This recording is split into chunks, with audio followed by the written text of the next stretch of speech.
Hey guys, Marstingan here, bringing you another Dragon Ball Z Dokkan battle video, and so today we're going to talk about part 2 of the Gohan celebration and what exactly is going to be coming to Global, because hopefully there are going to be some adjustments made based on obviously what's happened in part 1 and then going into part 2. So the main things that we have to look forward to, obviously the Cooler Easy A is still coming. That is still in part 1 technically.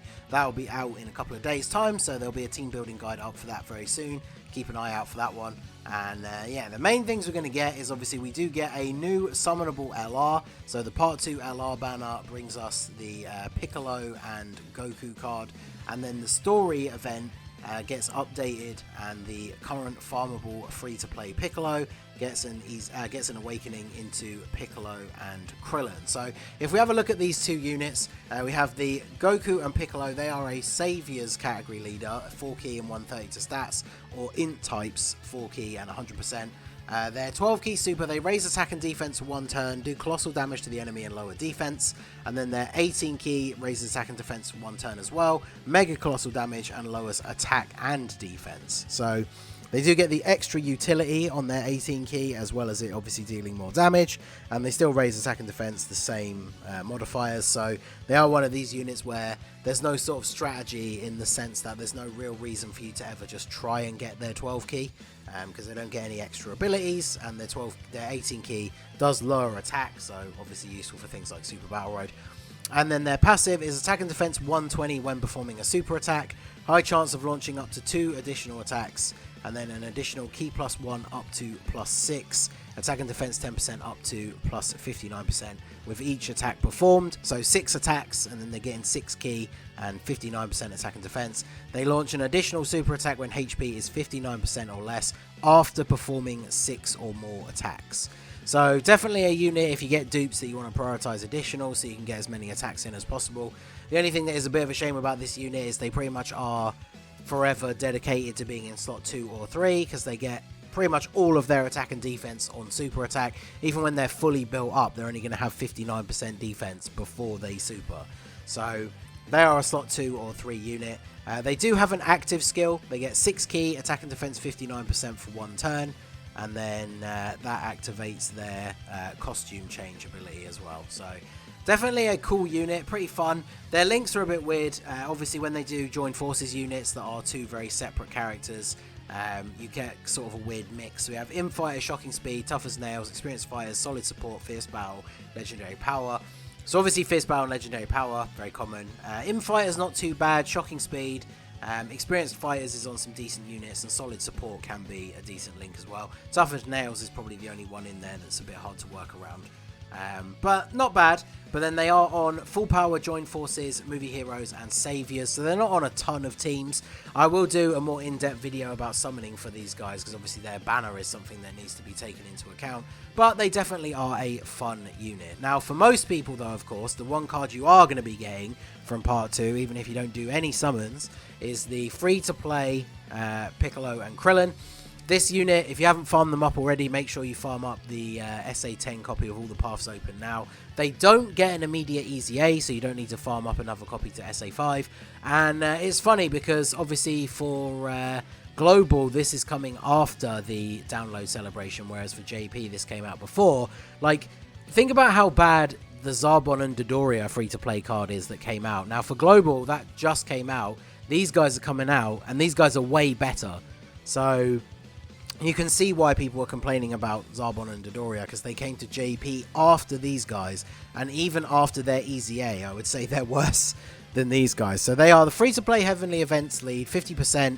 In the future, they could always Easy A and get the 77% lead. They raise attack and defense for 1 turn and do supreme damage on their super attack. And then they get attack and defense 100%, an additional 100% when there is a Kid Gohan on the team, so not on the rotation. And then they get an additional attack and defense 100% and foresee enemy super attacks when there is a Gohan on the same turn. So even without a Gohan on the same turn, 200% attack and defense is pretty good for a free-to-play unit. You're probably going to be using them mostly as a support because their last part of their passive is Heavenly Events category allies, key +3, attack and defense 30%. So because with it being a Piccolo and Krillin card, it triggers all parts of the AGL Gohan's passive. Like, this guy is almost a must run on Gohan's team if you're actually running like a Heavenly Events centric team. And yeah, they're a full free to play unit. They don't have an EZA yet, so future is looking good for them. So it does really highlight the question of what are they doing when it comes to units like the Zarbon and Dodoria. But I definitely recommend getting these guys farmed up. They are only on Joined Forces, Kamehameha, Battle of Wits and Heavenly Events, and they're of course the Heavenly Events support, so that's probably the only team you're really going to run them on. But obviously they complement the AGL Gohan super well, and the turn where they're actually going to be on rotation with him, I mean 300% attack and defense and see the enemy super attacks, like that is pretty damn useful. So if you were running a double Gohan leads team, having a Gohan on both rotations, these guys floating, like they're actually going to be very valuable on that team. So that was the new units that come out in terms of, yeah, just new units being released. And then we also have a new Petan battle. The schedule for that is not always the same as JP and Global, so not too sure if we will be getting this. But then of course we have the EZA for the Int LR Gohan. And that is basically it, right? So the Z battle for LR Gohan, I will do a proper team building guide for that. We get the EZA finally for this guy. Obviously, you know, the news from people on JP and having seen the showcases and stuff, he definitely seems a little bit underwhelming. He's kind of set this new meme in place now where, you know, we used to say all he needs to get is defense and he'll be really good, and then unfortunately with his EZA all they really did was give him defense, and it means he's kind of underwhelming, especially compared to some of the other LR EZAs. So you guys know I've talked about it when I do tier lists and like unit stuff like that. I don't like to rank units that I haven't used myself, because I mean, even watching a video of somebody else doing it, I like to try the units out on different team builds and actually see the numbers for myself. So I won't commit to anything just yet, but with what we've seen from getting the Bardock EZA as the last in the later part of the download celebration, I would definitely say Bardock is better than this guy, but obviously we will have to wait and see the showcases. I only have 2 dupes in mind, but he is full level 10 links, so obviously we'll be checking him out when that EZA goes live, so that should be in part 2 as well. So that was it for part 2, and then they went into the Gogeta stuff. So if we go back up here, obviously you see a unit here. One big thing that was missing from part 1 of the download, the Gohan celebration for Global, is they got the new Super Battle Road stages, category stages 41 to 50. Now, I have seen people theorizing that this was bumped from part 1 because of the Great Ape EZA event, which is possible. Obviously, Dokkan can be very generous, like the Bulma event gave out more stones than I think any celebration event has given out for one particular event, which was pretty insane. But, you know, we already have the cooler Extreme Z battle coming up. We got another Extreme Z battle with the Great Apes. That's like 60 odd stones right there. So I've seen a lot of people speculating that they pushed this because obviously this is another whole bunch of free stones as well. So with part 2 looking very empty, I'm really holding out hope here that we're going to be getting these Super Battle Road stages in part 2, because there really isn't much coming other than, like, you know, Summonable LR, which doesn't have its own event or anything like that. So there's a new banner. And then we're getting an Extreme Z battle and new stages in the free-to-play story event. And that is it for part 2. And the Gohan celebration, with the length of how it went on JP, will be pretty much filling up the whole of October. So there's not really a lot going on if they don't deliver these Super Battle Road stages. So category stages 41 to 50, Exploding Rage, Revenge, Team Bardock, Inhuman Deeds, Earthlings, Special Pose, Martian Power, Rapid Growth, All Out Struggle, and Saviors. Really strongly hoping that this comes to Global with part 2. I've been waiting for new Super Battle Road stages for ages. Obviously you guys have been around the channel long enough. I'm sure you're waiting for the new no item runs videos for these. So really looking forward to these. And obviously with the new stages comes a new reward, which is the LR Trunks. It's good that the art is obviously Gohan, is Trunks, Bulma, and obviously Baby Trunks. So this is from like the start of the Android Cell saga, I guess. And they made the smart decision of making the card technically just Trunks.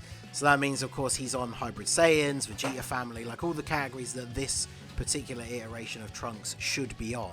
This guy is on. He's a really good lead for Vegeta family if you need that free-to-play option. He's definitely going to be a good buff for that team, because he does get a large part of his passive is based around having Vegeta family allies. So it's going to be really good to test him out on that team. He definitely looks like, on paper, you know, the best of the Super Battle Road reward cards, without an EZA, of course, which as it should be with, you know, the release of these units further down the line. So I'm really looking forward to checking out how good this guy is, but we can't get him until we get these stages, so very much looking forward to this. I always like testing out new units on Super Battle Road, and obviously a ton of units that have been coming out recently don't have like a proper specific category stage they can be run on, so some of these are definitely going to be a lot of fun. So that is what we know about part 2 and what is potentially going to be added in. Let me know what you guys think down below. Will we get the new Super Battle Road stages finally, or are they going to make us wait?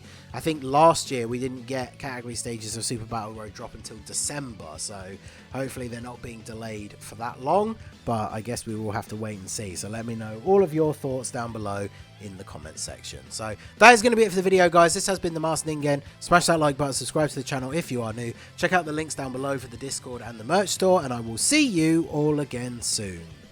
Have a good one.